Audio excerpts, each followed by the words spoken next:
Oh my god! It's real! Oh my gosh! I'm literally so nervous. This is 30 hours of my life. I just did this all for nothing.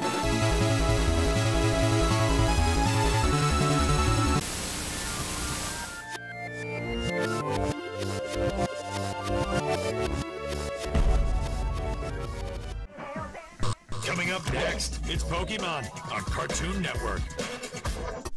In February, most television stations will I was sitting here, and I was watching the sunset, and then an ad played right above on the clouds out there, man. I swear to God. It's a shitty world we live in, man. There's ads everywhere. Everywhere you look, ads. You watch the sunset, you get a fucking ad. If you can get rid of that shit, you save 20 seconds of your life every time you watch something. Now listen, I use fucking YouTube for everything. I use it for music. I watch shit on there. But listen, dude, the ads are your choice. You can get rid of that shit. Costs a little money, but hey, you put a little money in my pocket too if you use the link in the description.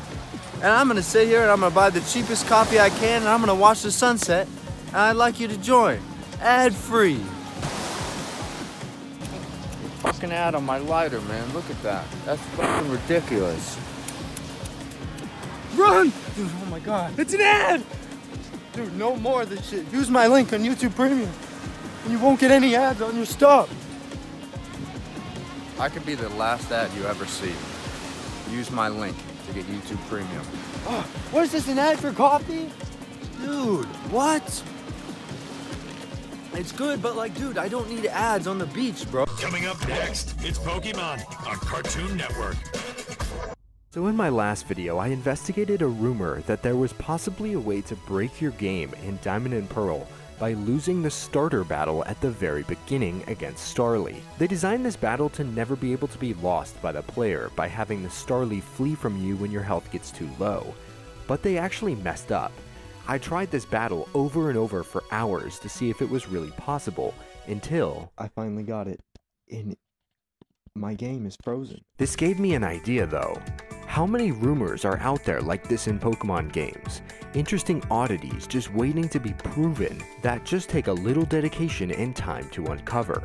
And what if I verified them myself? So I collected a handful of rumors in old Pokemon games that I've heard about, and let's put them to the test. If you have ever done any shiny hunting in the 4th generation of Pokemon, you might know a few tricks in your game to help find your targeted shiny. One feature introduced in Generation 4 is the static Pokemon respawn trick. If you're completing the story of Pokemon Diamond and Pearl and get to the part where you encounter a Dialga, and if you aren't ready to catch or shiny hunt this Pokemon right away, then you can knock it out instead of catching it. The Dialga will disappear as if you caught it. But then, if you beat the Elite Four, the Dialga will respawn again in the same spot, for you to attempt to recatch. You can do this over and over actually, as many times as you want, but this feature doesn't just extend to legendary Pokemon. Apparently, this mechanic covers all static Pokemon across the Generation 4 games. So I'm going to attempt to verify if this is really true, with a Pokemon that hardly anyone has ever knocked out in battle. If this rule is true, then the static Pokemon respawn trick should apply to the one and only shiny Gyarados in the Lake of Rage. Gyarados, being an overworld Pokemon with an overworld sprite, should fall under the category of static Pokemon. And if I knock it out when I first encounter it instead of catching it, once I beat the Elite Four, it should respawn in the Lake of Rage. Game Freak doesn't usually give out free shiny Pokemon, so most people will likely catch this Gyarados when they get the chance. And if they do knock it out, they would probably save before this, reset, and try again. So I doubt hardly anyone has tested this before. On top of this, I have another thing I want to test at the same time. One day out of the week, on Wednesday, after completing the Lake of Rage side quest, the entire lake will be drained, allowing you to access different areas, creating a slightly different environment than what's normally there in the other 6 days. But what if we beat the Elite Four and respawn the Gyarados on Wednesday? Is it possible to see Gyarados in the drained Lake of Rage? Let's find out.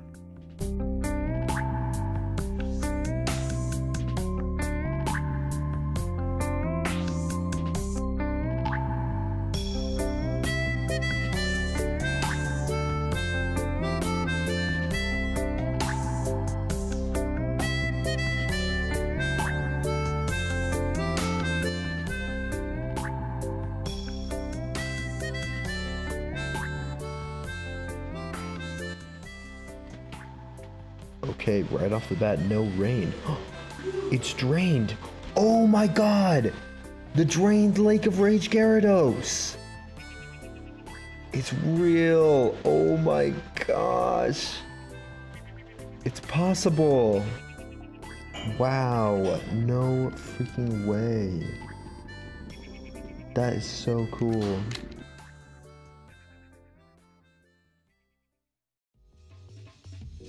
In Pokemon Sun and Moon, they introduced a new type of evolution method for electric-type Pokemon called magnetic fields. The only real purpose of them being to evolve Pokemon who couldn't evolve any other way. More specifically, only 3 Pokemon were affected by this: Nosepass, Magneton, and Gen 7's Charjabug. Now when you think about what this area is supposed to be within the lore of the game, it's just a place with a strong magnetic electrical field around it, which causes your magnetic in some way Pokemon to evolve. But what's strange is that there's only a single location in the entire game that can do this, and this never made sense to me. Given that the Charjabug evolution line was a new Pokemon, with generally low stats until you evolved it, it wouldn't be viable to carry around until quite literally the end of the game where they place the magnetic field, and evolve it at level 55. No, there's got to be another magnetic field earlier in the game. It wasn't until I got an email from one of my viewers who claimed they had evolved a Charjabug in a different location, a magnetic field that isn't listed anywhere online, but is far earlier in the game, and that's exactly what we're going to find and test. The location my viewer found that evolved their Pokemon was, of course, the electric-type Trial Gym.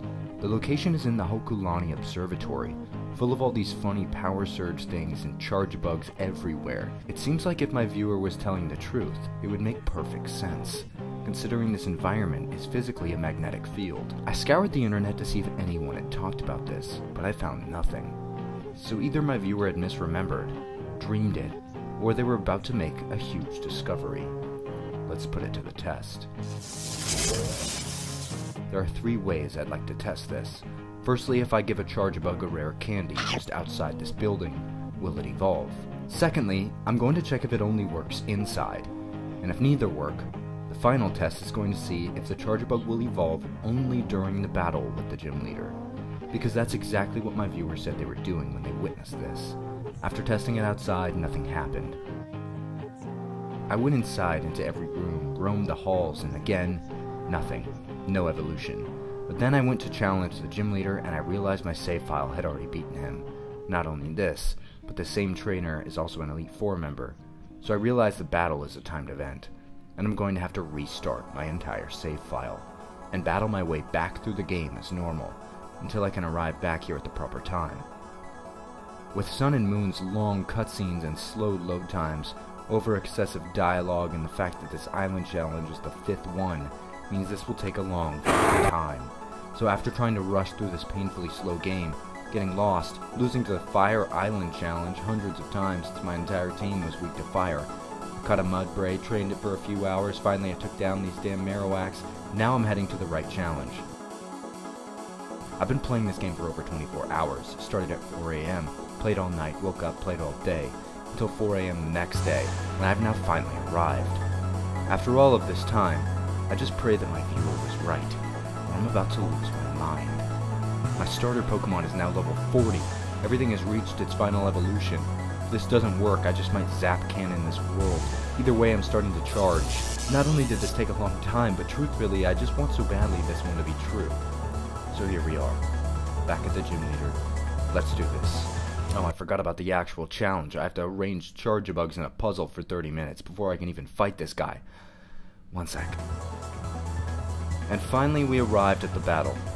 This took me a few tries since this Togedemaru is way too damn strong. He kept calling an ally Pokemon to help, and I lost a few times. So that was annoying, but now it's time for the moment of truth. I made sure to have my Charge-a-Bug be one sliver of XP away from leveling up. That way once the battle's complete, my Charge-a-Bug will be guaranteed to evolve. I finished off the final Pokemon with my Charge-a-Bug as my lead, just to watch all of my hard work pay off. 24 hours later, it's time to find out if this rumor is true.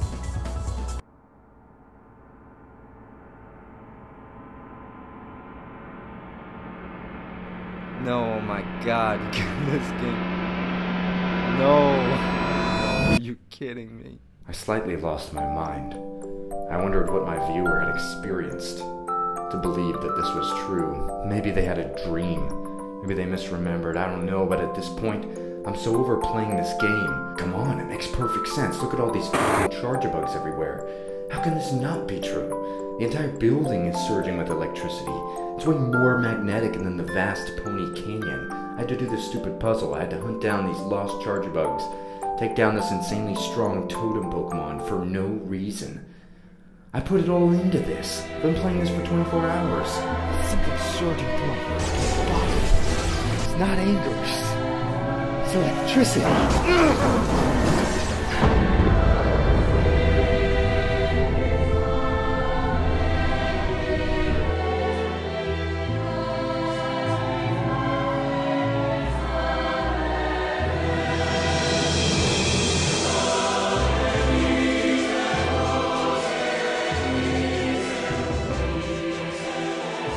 Well, damn, I guess this is kinda true. Myth confirmed. I got an email from one of my viewers who noticed a detail in a Gen 3 game when they were a kid. They remembered hearing the cry of a roaming Pokemon, specifically a Raikou, in the overworld while it was roaming on the route that they were currently on in-game. Hearing Pokemon cries in the overworld was a feature in all the Gen 3 games, and to me, this seems like it could likely be true. When you wander into grass in these Gen 3 games, the cries of Pokemon can be heard in the overworld, and they match the Pokemon that spawn on the route that you're currently on. If you listen close, you can hear an Electrike.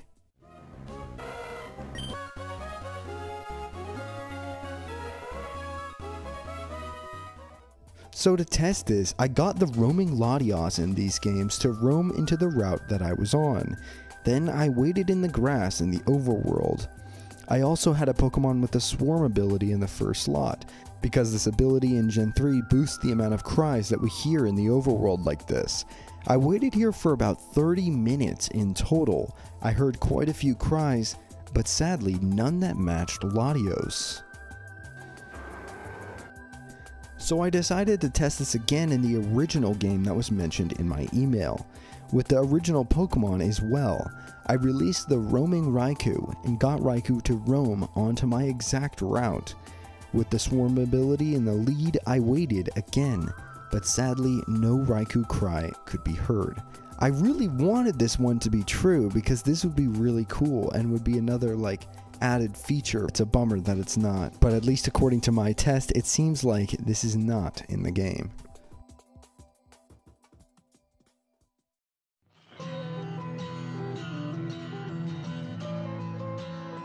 After posting this video, I was initially flooded with comments of people who swore this was indeed a thing they experienced. Was it all a giant Mandela effect, or was there really something hidden here that was just difficult to dig up? Well, this time we're going to really find out. I decided to set up 5 different games, one in every single iteration of Gen 3 Pokemon. Ruby, Sapphire, Fire Red, Leaf Green, all side by side, waiting for Pokemon cries. 30 minutes, no movement, just waiting for the cry of a roaming Pokemon. Now all we had to do was listen.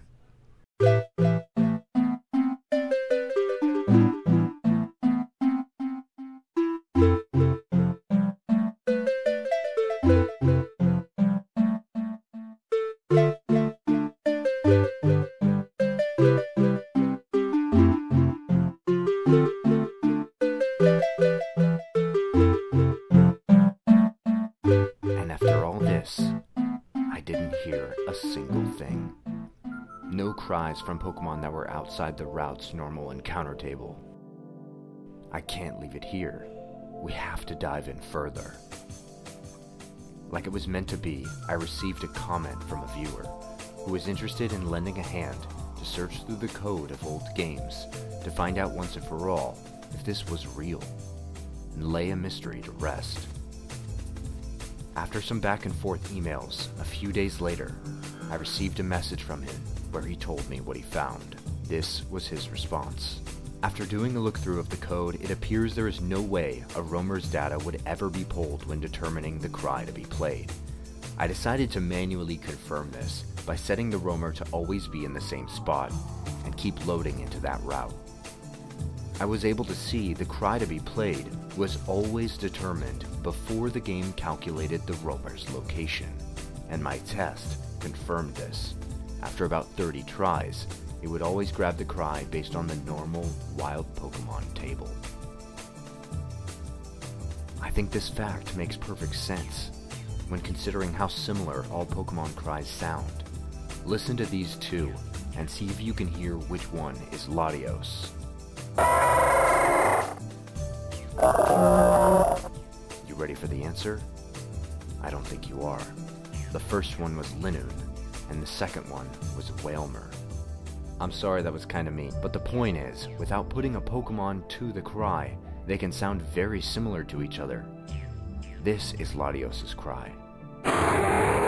Either way, it's safe to say, now this one has officially faded into the past.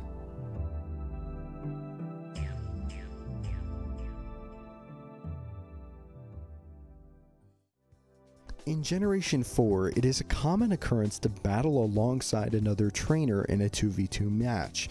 It happens many times throughout the story, but while Gen 4 didn't introduce double battles, it was the first game to really flesh out the ally 2v2 mechanic.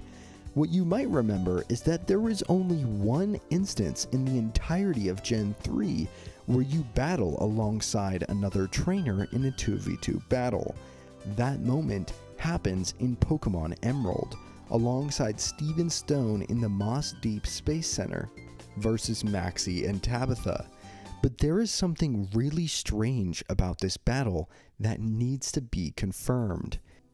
Because they had not yet fleshed out the mechanics of ally double battles, there is some strange inner workings going on here.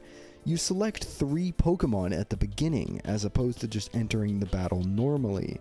You can even see Steven's team before and when you check the Pokemon tab. But as you battle, you may have noticed something odd occurs. And it happened just now. Let's watch that again. When we defeat an opponent, the experience gained is halved, and it seems that Steven Stone's Metang is actually gaining the other half. At least according to the text that appears in the battle. This is not a normal occurrence for an NPC in Pokemon games. Usually trainers' Pokemon seem to be completely set, and this prompts the question we're going to attempt to answer.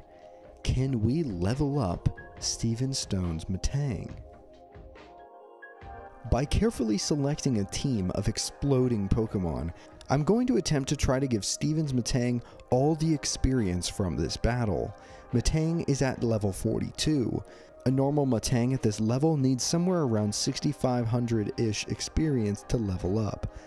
There should be just enough in this battle to dish out that exact amount to Metang.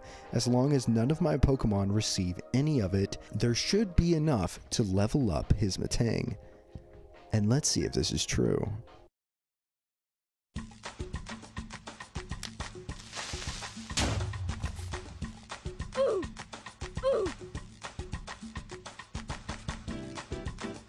Bomb has been planted. Don't kill, don't kill, don't kill. Nice.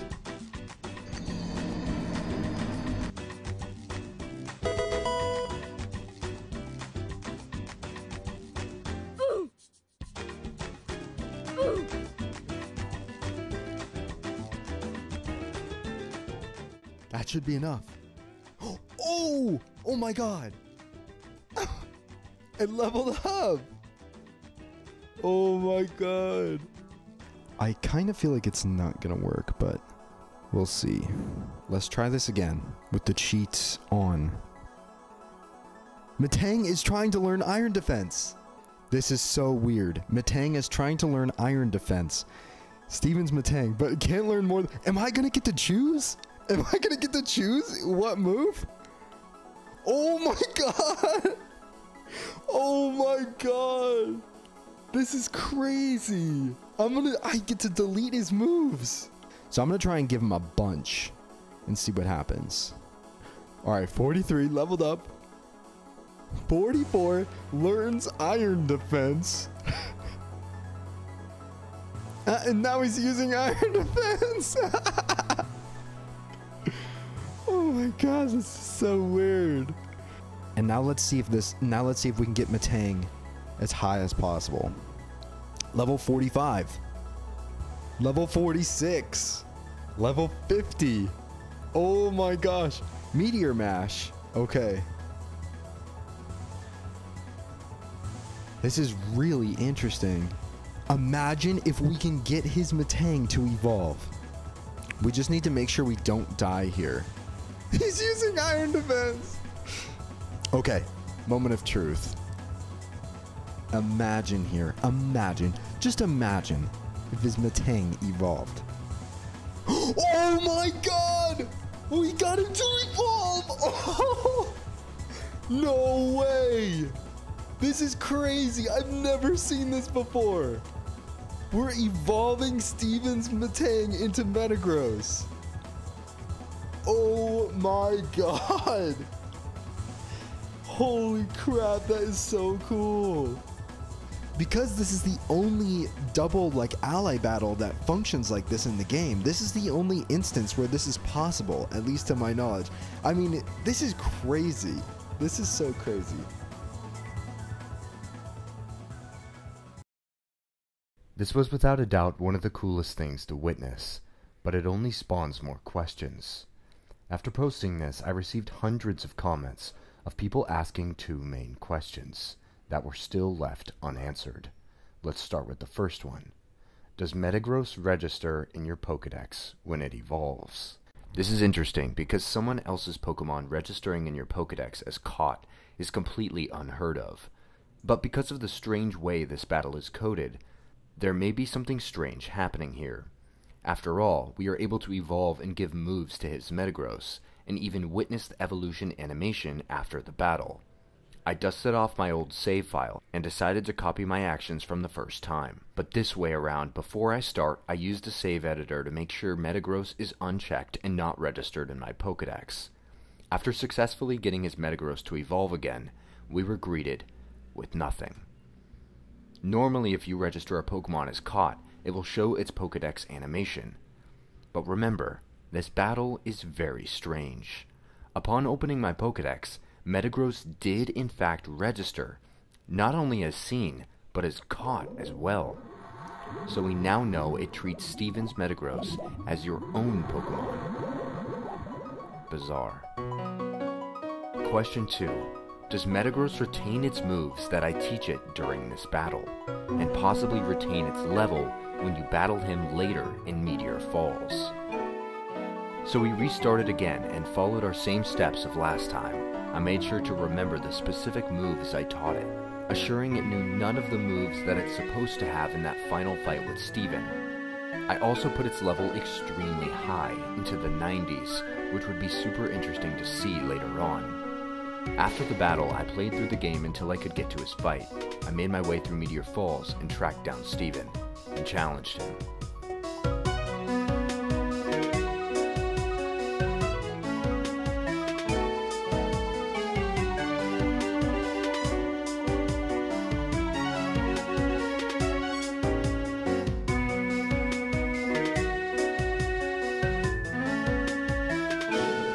After whittling down his team, he used Metagross last, like it was written in the stars. He threw it out, and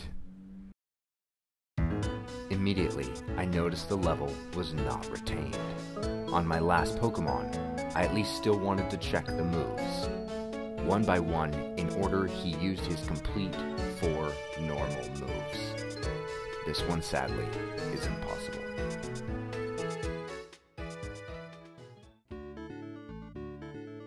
Champion Steven has multiple side quests in Pokemon Heart Gold and Soul Silver. You can receive the Hoenn starters from him, and release the roaming Latios or Latios.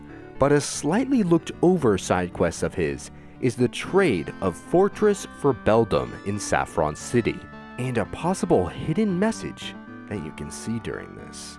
I read on a Japanese website that somebody had a different line of dialogue after the trade with Steven, when their fortress had maximum friendship. Usually after this trade, Steven simply just says, "Oh, look at the time," and then leaves. It would be interesting if there really was more he would say here, so I got a fortress and started to feed it berries. Until I raised its friendship all the way up to maximum.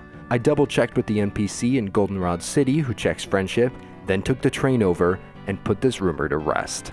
The text for the trade goes completely normal at first, until the trade is over, when we find our first piece of hidden dialogue. Steven notices the high friendship on Fortress, and comments how you must be a fan of steel types like he is. He then starts describing why he likes steel type Pokemon and hugging them or something, and that Beldum is his favorite. He apologizes for rambling on, thanks you, and leaves. I think it's really neat getting this extra bonus dialogue about such a key character by simply raising the friendship of your Pokemon. After I posted this originally, I got a ton of comments wondering if Steven would have a third, alternate version of dialogue if this time I traded him a fortress with 0 friendship, instead of maximum. So I traveled on the bullet train back to Johto and started running around in the wild grass, and using bitter medicine to lower Fortress's friendship down to 0. After about 20 minutes, this poor Fortress hated my guts, and I made my way back to Steven. After initiating the trade for the last time, nothing happened. Except for now, Steven just has a pissed off Fortress. Okay, if this one is true, I bet it will shock a ton of people. It's one I have been wondering about for so long. I have been wanting to do an obscure fact about it in my Obscure Pokemon Fact series, but I couldn't find any details about it. So we're gonna find out for ourselves. It takes place again in Heart Gold and Soul Silver. You may know a handful of abilities in Pokemon affect the encounter rate outside of battle. Abilities like Illuminate, doubling the rate you encounter Pokemon. Intimidate, for example, also phases out lower level Pokemon in grass. Magnet Pull makes steel types appear.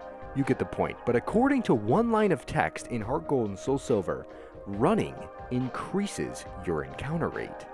That's right, simply running in Pokemon makes Pokemon appear more in the grass. This is even stated on the official Japanese Pokemon wiki, but yet no one online seems to know the actual percentage rate of this, or very many details about it at all.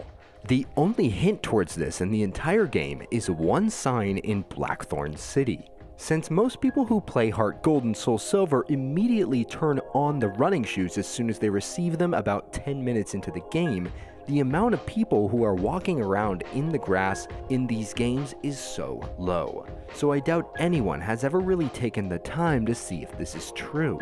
So that's exactly what we're gonna do. To test this, I'm gonna run in the grass with running shoes and then without running shoes until I get an encounter 100 times in each game. 100 times with, 100 times without, while keeping track of how many tiles I cover until I get an encounter. Then we can compare the difference. Montage time.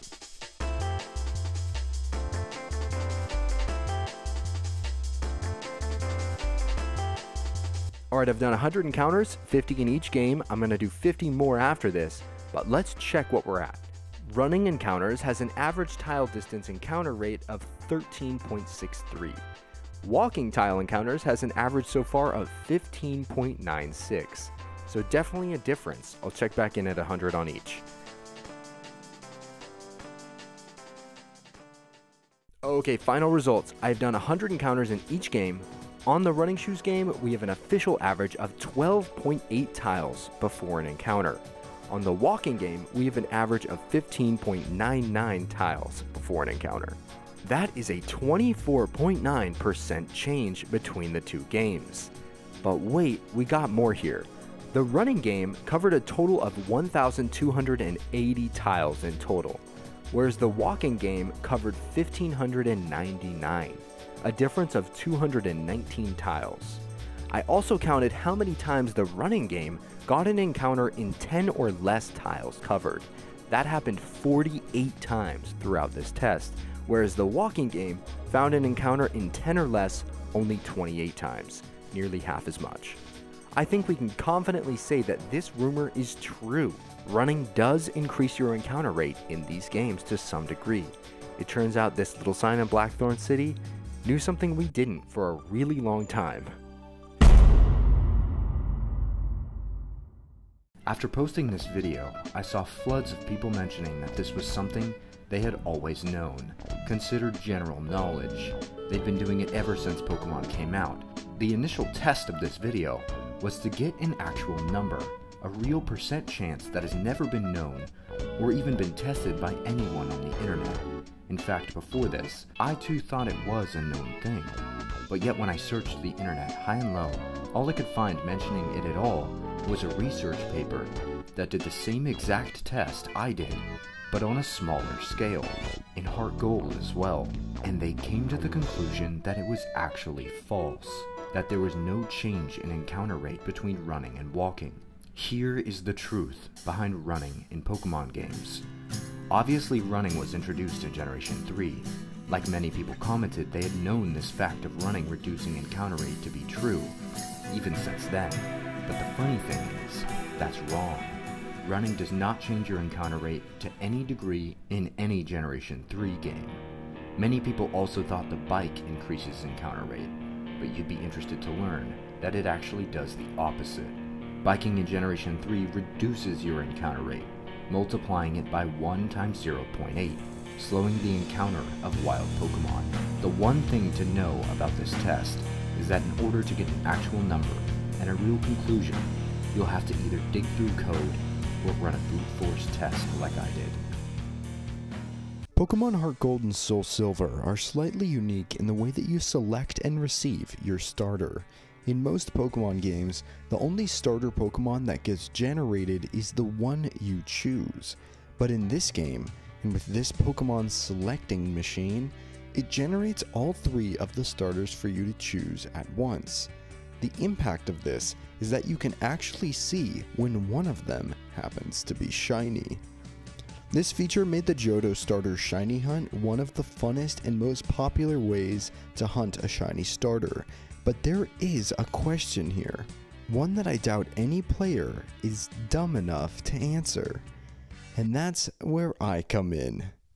Because you can see when any of the starters are shiny, and you can choose to select whichever one you want, if we stumble across a shiny starter, and out of the kindness of our heart, decide to choose the other, not so sparkly starter that is opposite of that one, we will theoretically give Silver, our rival, a shiny starter, who he will then theoretically use in battle. It's a long shot, but what if?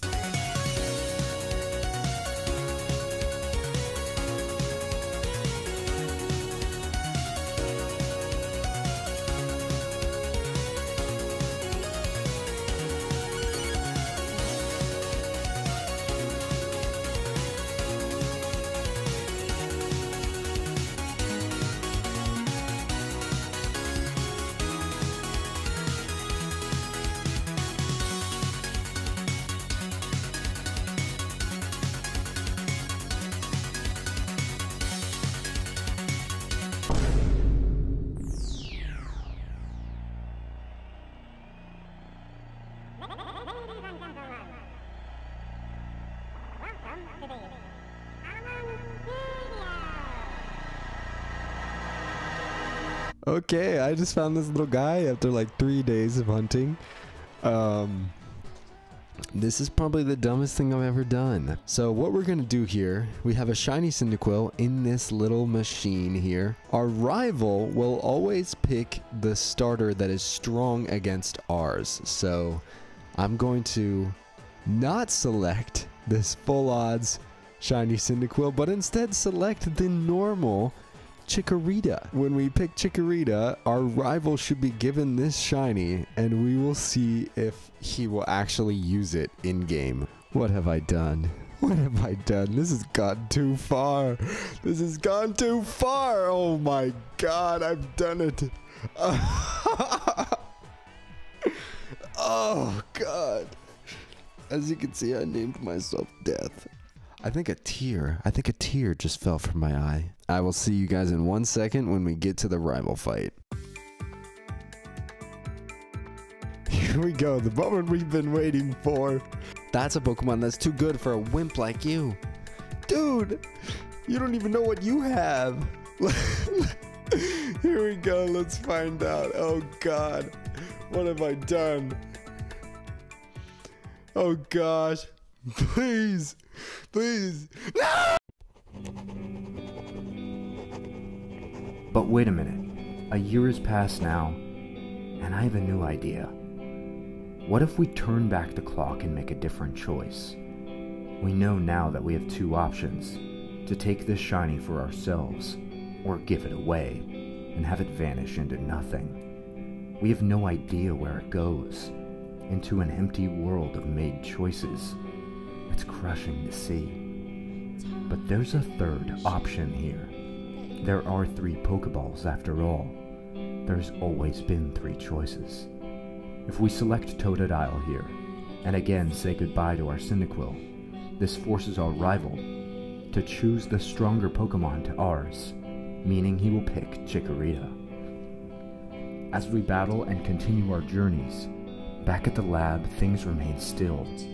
When we walk over to the machine, the final unselected Pokemon will be sealed away, inside its Pokeball. We become champion, gain stories to tell, but when we return back, Cyndaquil will still be there, remaining forever as its level 5 shiny self. It's almost better to see it sealed away. You don't always need to have the things you love. Sometimes knowing they exist is all you need. I bet you'd often find yourself returning back to the lab, but not for anything in particular.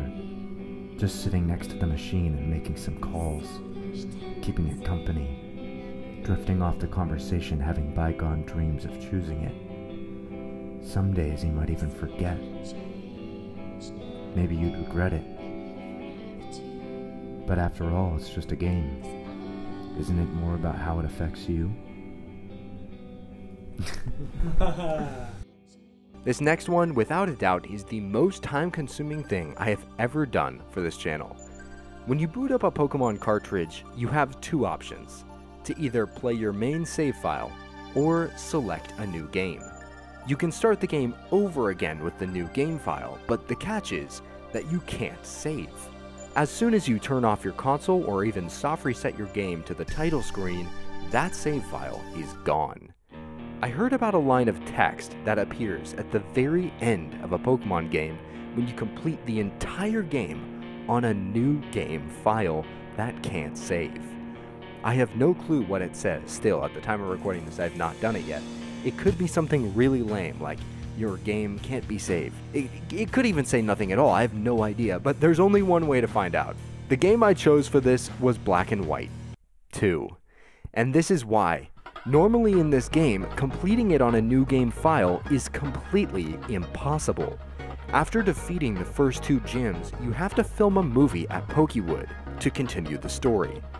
After filming, you have to save your game to leave this building. And normally on a new game file, once you reach this point, you are completely soft-locked. You cannot leave this room at all. But I decided to use a walk-through walls cheat and was able to weasel my way to freedom. And now we can see something that I bet no one has tested.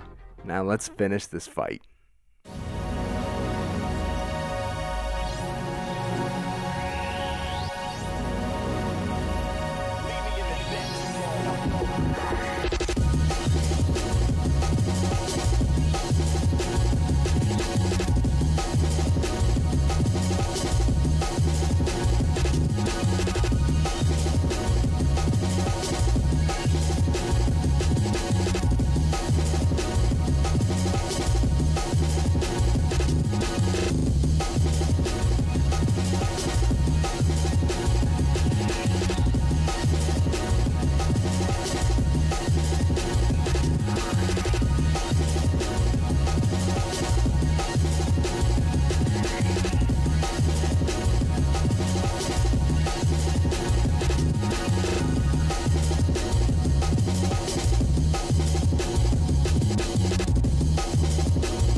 Okay, here we go.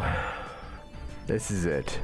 This is the moment that I have been waiting for much longer than you have, viewer. So let's go over this one more time. We snuck past the guard in Pokewood that would normally soft lock us there. And we beat the game on the new game setting where we cannot save. And we're about to see what happens when you beat the game. In some games, apparently there's hidden text at the end. We'll see. We'll see what happens. Here we go. I'm so nervous. I'm so nervous. This took me so long. 30 hours and 3 minutes total. Here we go. Moment of truth. I'm pressing A. 3, 2, 1. Come on, please. Challenge mode unlocked. Okay, interesting. I don't know if I had it already. I really don't know about the save file that it was on. Okay. No! No! Yes, though! Yes! That was text! No way! Oh my god! There's already a save file. It's impossible to save. Damn! There it is. Pokemon Black 2 on a new game save file. The one line of hidden text. GG's, guys. GG's. Please subscribe. This took me 30 hours. Well, that was worth it. Let's do it again.